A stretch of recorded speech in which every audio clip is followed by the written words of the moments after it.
கொடநாடு சம்பவ குற்றவாளிகளுடன் திமுகவின் முன்னாள் மத்திய அமைச்சர் ராசாவுக்கு எப்படி தொடர்பு ஏற்பட்டது என்றும் வழக்கின் விவரங்கள் அவருக்கு எப்படி தெரிந்தது என்றும் முன்னாள் அமைச்சர் செம்மலை கேள்வி எழுப்பியுள்ளார். மறைந்த முதலமைச்சர் ஜெயலலிதா மருத்துவமனையில் இருந்தபோதே குற்றவாளி கனகராஜ் சைனை தொடர்பு கொண்டு கொடநாடு சம்பவத்திற்கு திட்டமிடப்பட்டதாக தெரிவித்துள்ளார். அப்படி இருக்கும்போது முதலமைச்சரை இந்த சம்பவத்தோடு தொடர்புபடுத்துவது ஏன் என அவர் கேள்வி எழுப்பியுள்ளார்.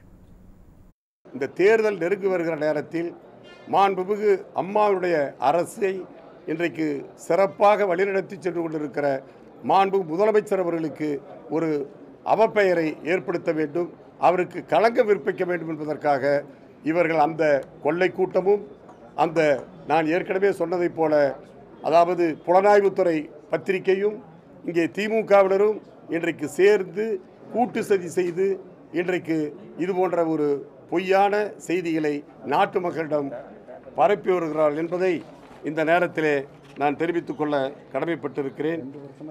அதாவது இன்னும் இந்த வழக்கு என்பது உங்களுக்கு தெரியும், ஊடக நண்பர்களுக்கு 22 மாதமாக நடக்கிறது. இந்த வழக்கு இந்த குற்றவாளிகள் எல்லாம் கைது செய்யப்பட்டு சார்ஜ் ஷீட்டும் போடப்பட்டு இன்றைக்கு இந்த வழக்கு 22 மாத காலம் இன்றைக்கு நடந்து வருகிறது, நீதிமன்றத்தில் நடந்து வருகிறது.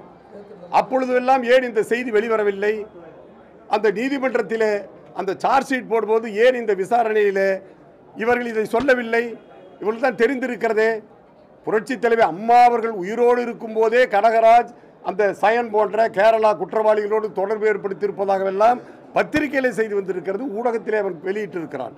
அப்படியானால் இந்த குற்றப்பத்திரிகை தாக்கல் செய்யும் போது இந்த குற்றங்களை விசாரிக்கிற போது இது வெளிவந்திருக்குமா இல்லை வெளிவந்திருக்க வேண்டுமா வேண்டாமா?